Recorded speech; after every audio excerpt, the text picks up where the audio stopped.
The weather turned bitter after New Year's. Drafts slashed through my attic. They were more painful than usual because my mother and I had decided to keep the thermostat low to save on heating oil. I piled every available blanket on the bed and took to sleeping in my warmest, ugliest pajamas, the ones with fried eggs on them. I even wore a cap to bed. Snow fell. Not enough to shut the schools, alas, but enough to add half an hour of shoveling to our mornings. Our tree grew damp and awkward, liable to dump snow down our necks. Ashley and I suspended our arboreal crossings until kinder weather. School started again. In history, the French revolutionaries stormed the Bastille. In English, we began reading Pride and Prejudice, to my dismay. I worried the nettle would ruin my favorite book. Ashley and Yolanda did their best by raising their hands non-stop and talking as long as possible whenever she called on them. For once, though, Seth's class participation fell. He's one of those boys who consider Jane Austen silly and trivial. He did have a few nice things to say about Elizabeth's father, Mr. Bennet, whom he found witty, in contrast to the repellent Mr. Darcy.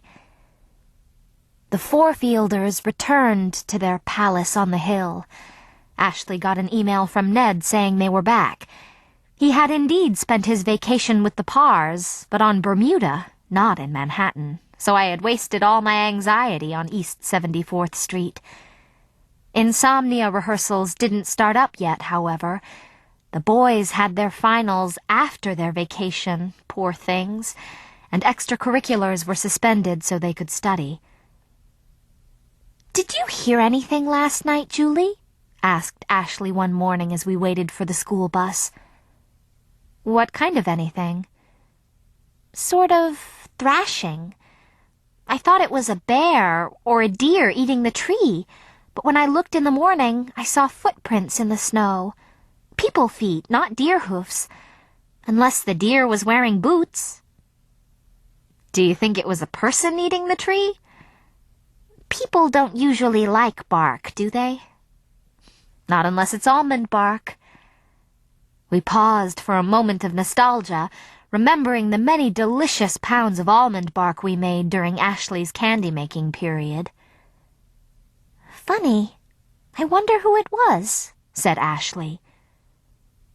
There were no more footprints when we checked for the next couple of days, but 3 days later, a Saturday, we found the snowdrift beneath our tree kicked and dented. Not only that, but pinned to the tree with a red thumbtack was a sonnet, its edges curling from the damp. Fortunately, it had been written in ballpoint, so the ink hadn't run. This is what it said.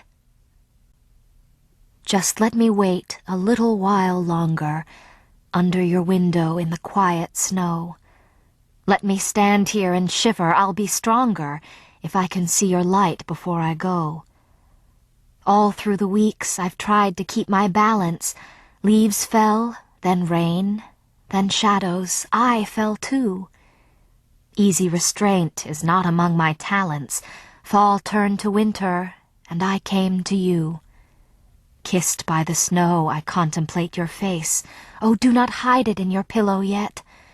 Warm rooms would never lure me from this place, if only I could see your silhouette. Turn on your light, my sun, my summer love. 0 degrees down here, July above." "Wow," said Ashley. "Somebody likes you." "Why me? It could just as easily be you." "He tacked it to your side of the tree." "That's the easiest side to reach." "But it's obviously about you, Julie.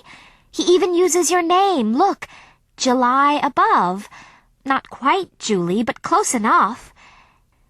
And he says, easy restraint is not among my talents. If that's not Ned describing himself, I don't know what it is. He's so sincere, so spontaneous, so unrestrained. I disagree. It doesn't sound like Ned to me, I said. That's not how he writes. He misspells like crazy, and he doesn't use punctuation. At least in email he doesn't. If I were going to guess, I'd say it's Parr. We know he likes to rhyme. Doesn't pillow yet, silhouette sound like some of the Insomnia lyrics? And balance, talents? Parr? I guess that's possible. Does Parr like you too? Ned and Parr? Well, I don't blame them a bit. Parr? Writing love poems to me? Could it be possible? And was there pain in Ashley's voice as she suggested it? I hastened to reassure her. No, Ash, he's clearly talking about you, I said. Listen, my sun, my summer love, that's got to be you. You're much sunnier than me. No, silly, that's you. You're the sunny one. I'm dark and curly. Could it be Seth? He writes for that literary magazine of yours, and we know for a fact that he likes you. Oh, I hope not. I don't think so, though. He thinks he's Emerson, not Shakespeare. We debated for a while longer without resolving the question. Ashley, generous girl, stubborn girl, insisted that I take the sonnet home with me. I pinned it on my bulletin board beside the other mysterious note, the one from the chocolate turkey. I studied them, trying to decide whether the same person had written them both. The turkey note was cramped and messier, possibly because the writer had to fit his message on the side of a small box, but the letters seemed not dissimilar.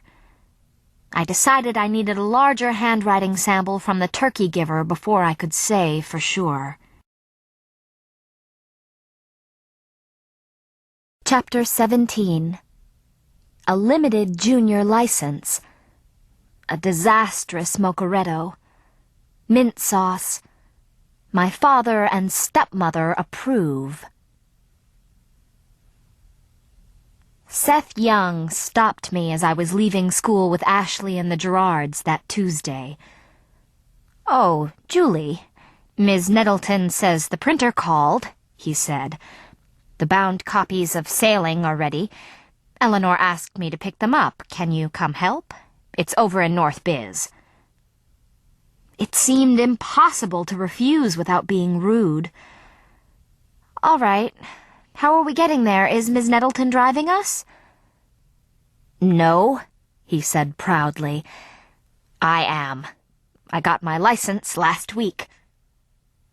"Don't you need an adult in the car till you're 18? "Nope. Limited junior license. May drive alone for school course or activity. This is a school activity." I gave Ashley a help-me look. "Great," she said. "North Biz. That's where Eve and Yo live. You can take the three of us with you and drop us off." Seth gave her a look of fake concern. "Sorry, Ashley. I wish I could, but it's a limited junior license. No more than 2 underage passengers." I tried a last-ditch effort to discourage him. "I better call my dad and see if it's okay. I'm not sure he'll want me driving with someone who just got his license last week." "Let me talk to him, then," said Seth. Worse and worse. Terry, Dad's receptionist, put me through. "Dad, is it okay if I come home a little late?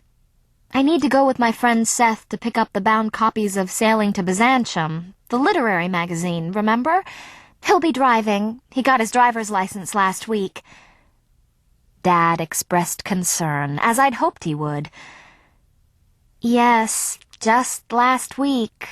I don't know, I've never seen him drive, but I'm sure it'll be fine. He's very energetic," I said in an attempt to alarm my father further, while making Seth think I was calming him down. Seth tugged on my arm to ask for the phone. "Hang on," I told Dad. "He wants to talk to you."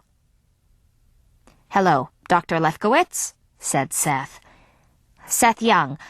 I just wanted to assure you that I'm a very safe driver and I'll take good care of your daughter. I had 60 hours of practice before I took my road test, twice the recommended state guidelines. I got perfect scores on all the exams, including the road test.